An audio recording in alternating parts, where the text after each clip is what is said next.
guys, it's Rachel. So a little while back I did a get ready with me, which was I think called slightly Taylor Swift inspired or something like that. But in the hair section of that video I featured my Rusk Mirror Curl and I got a lot of questions about what it was and requests for a review. So that is what I'm going to do today. So starting off with what you get, this is the box. Like I said, it's from the brand Rusk Engineering, but I have also seen it branded as Babyliss Pro. I do believe that they're the exact same product because they actually use the exact same demo video on both the websites. The Babyliss one is actually, I think, a metallic blue color, but I believe that this review would apply for both of them because I do think that they are the same product.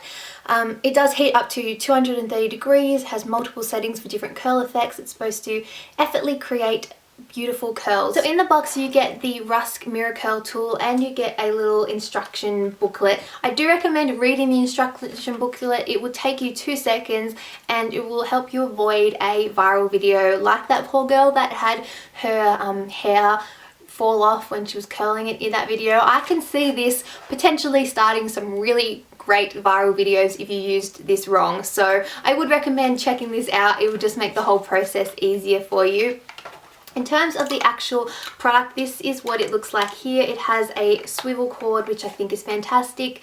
It is an Australian specific one, so it does have an Australian plug, but I'm assuming that if you buy it somewhere else, the electrical socket will match your particular country. So it has 3 different settings that you adjust. The first is the heat setting. So on 0, it's obviously turned off. When you put it onto 1, 2, or 3, the heat light does come on. 1, I believe, is 190 degrees, 2 is 210 degrees, and 3 is 230 degrees. So there are your 3 heat options. The next set of settings is the time setting. So you have 0, 8, 10 and 12. 0 means that it won't beep at all. You basically just hold it as long as you want. The other 3 settings have an audio beep feature, so it beeps at you after you've held it for that particular amount of time to give a different curl effect. So 8 seconds is supposed to be the loosest curl, more of a wave, and then 12 seconds is supposed to give you the tightest curl. But again, you can technically hold it for as long as you want. I wouldn't go much past the 12 seconds, but because I'd be scared of burning my hair. And then the last setting section here is the directional setting. So you can have it on A, which is automatic, which means it will alternate the direction in which the curls are, which will give you a more natural look. You also have left and then you have right. So if you're like me and like to have your curls go away from your face, you put it on left when you're doing your left hand side and right when you're doing your right hand side. And like I said, you do have that automatic option. So it also has a heat ready indicator, which is this light here. It stops flashing when it's ready to go, and an automatic shut off. So if you leave it on for too long, the heat will shut off, so you shouldn't burn down your house or anything like that. And it has a 12-month guarantee. So that's the basic general gist of what you get with the Rusk Mirror Curl. I'm going to turn it on so I can demo it for you. I actually curled my hair using this today. It's dropped out quite a bit because I kind of brushed it out. I was going for more of a wavy look. But my general experience with it is that I have it on the hottest heat setting. I do have long, quite thick hair, so I need it on the hot setting so that the heat can penetrate to the bottom part of my hair. But if you have fine hair or shorter hair, I'd probably recommend either the first or second heat setting. Again, in terms of timing, I tend to always have it on the 12-second setting because for me, having really long hair, I feel like it needs that amount of time inside the barrel to really heat every section of hair and get it to curl. But if you wanted a looser curl, or you had shorter hair, or you're doing smaller sections of hair, then you can get some variation in the curl by using the different heat settings.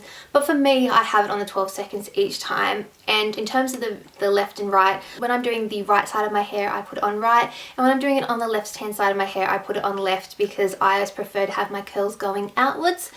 So I am going to let it heat up. It doesn't take too long to heat up. I find that I can kind of start using it straight away. I don't tend to wait too long. As you can see, the light has already stopped flashing and I've got it on the hottest heat setting. So it was really fast to heat up.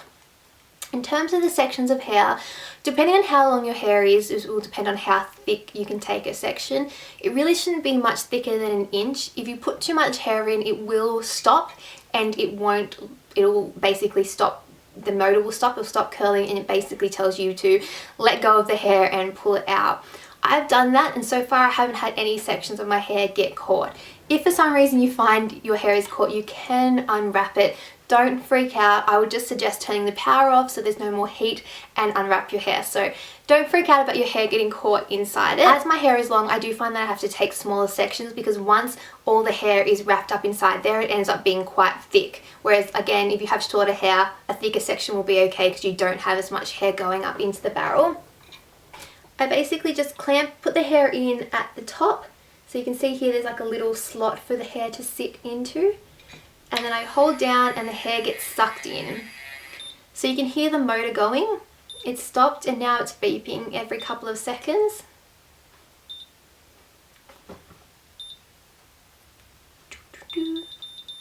And that tells me to let it go. So I just let it go and I'm left with a curl like that.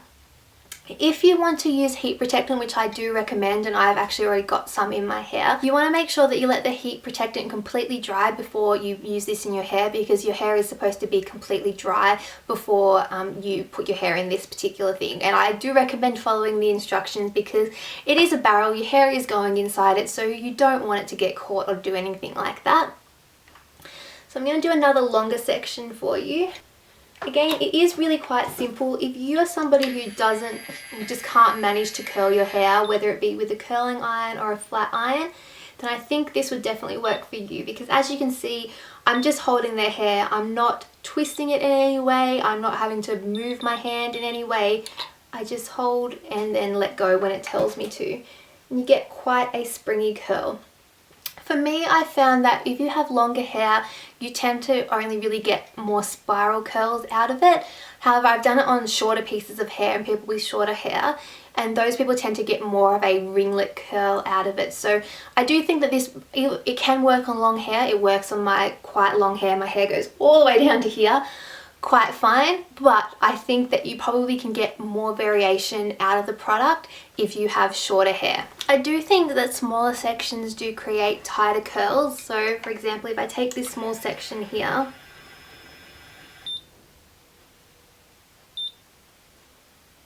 even if you don't hold it for the full 12 seconds, it still will probably create a tighter curl than taking a larger section.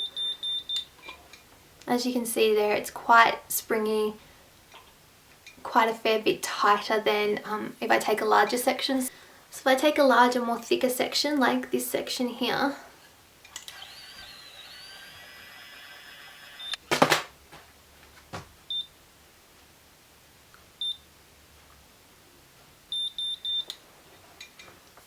it's usually not quite as tight. They tend to sort of fall out a little bit easier. So I guess depending on if you want tighter curls, then take smaller sections. It will take more time, but it probably is worth it if you want that tighter curl look. I also want to demo the fact that you don't have to start the curl from the very top of the hair. So for example, I have this piece here. If I can actually just start down the bottom. So if you prefer the look where the curls kind of start from just here, or you just want the bottom of your hair to be curled, then you can do that with this tool.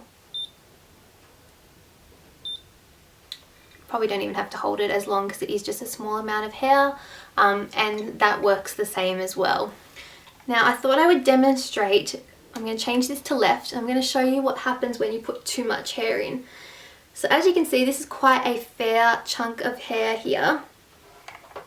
I'm going to put it in. As you can see, it already started beeping to me and basically wouldn't suck the hair in. So I think that's good. You are fairly safe as long as you kind of pull your hair apart, make sure there are no flyaway bits. You shouldn't end up with your hair stuck in the machine. You don't have to stick to the timer. So if I put a smaller hair section in, sometimes I'll let it go before the beep, and I will still get a bit of a curl. So it really is quite versatile in that sense. If you can't curl your hair with a curling iron or a flat iron, I do think that this is a good product. In terms of the learning curve and how easy it was to use, you saw me demonstrate it there. The first time I used it, I did read the instructions. I made sure that I did that. I think in the first couple of times I used it, I put in a little bit too much hair, came out straight away, and after that I knew exactly how much hair could fit and it was fine. So in my opinion, there's a very small learning curve. In terms of the time it takes, well, I guess it depends on how high you have that timer setting. For me, I found that this takes longer to curl my whole head of hair than my GHD, and maybe slightly longer than a curling iron, depending on how much hair you're using when you're using like a clampless curling iron or something like that. I tend to use thicker sections of hair, which is why I can do my hair quite quickly, and I am quite fast with a GHD. So because you're not holding your hair for a certain amount of seconds, that tends to be a lot faster for me, which means that I tend to do that more, particularly in the weekdays when I only have like less than 10 minutes to do my hair.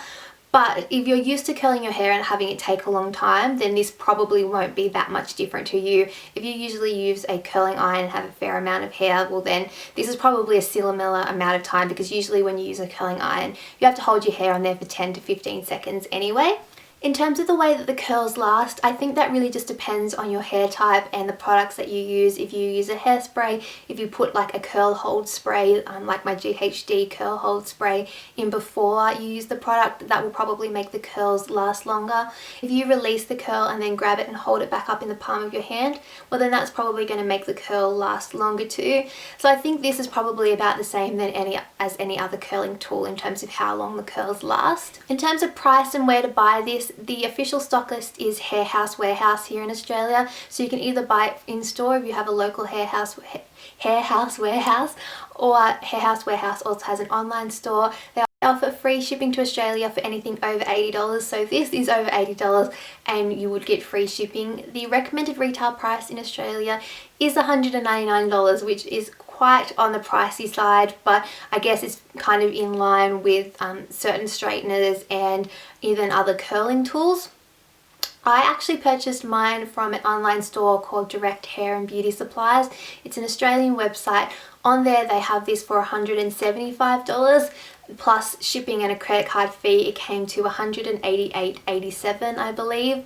So it was about $10 cheaper, $10 or $11 cheaper than buying it in Hair House Warehouse. It's really up to you, whatever's easiest. If you are overseas, I would recommend doing a Google search, because I do think that it is more readily available now. Either search for both Rusk and Babyliss Pro, because there may be, one or the other may be specific to different countries. So you may not find Rusk, but you may find Babyliss, or vice versa. So it is kind of on the expensive side, but it is a good quality tool. In terms of who I think this would work for, if you absolutely cannot curl your hair with a hair straightener or with a curling iron, clampless or otherwise, then I think this would be good for you. If you curl your hair a lot and really like to get uniform curls but find that you just can't with any other method, then I think this would be for you. If you are just looking for something different to do with your hair, if you are sick of the straightener and the curling iron and whatever, then I think this would be for you, because it's definitely the most interesting hair tool that I've seen in a while. It's very, very different to everything else. It is professional quality. It has a ceramic barrel, I think I mentioned that earlier. The motor and everything like that works really well. Your hair gets pulled into it quite fast, and I just think that overall it's a good quality product. So if you can spend the money, then I do think this is worth it. My one little extra thing that I would have to say is, if you do have, say, the $200 to spend on this and you don't own any other hair tools or any other quality hair tools, then I would probably recommend saving up the extra $50 and buying a GHD first, purely because I think overall that is more versatile than this is, unless the only thing that you ever want to do with your hair is curl it. So that would be my one thing I would say. If you do have the money for this, then I would probably recommend saving up a bit more for a GHD hair straightener if you've never had any high quality hair tools before. But if you do, or the hair straighteners and things don't really interest you at all, then I would recommend this product. So hopefully I've answered all your questions. If you have any further questions, definitely let me know in the comments below and I'll try and answer them the best that I can. And other than that, I'm gonna go. I hope you have enjoyed this Rach Reviews video and I'll see you all next time. Bye!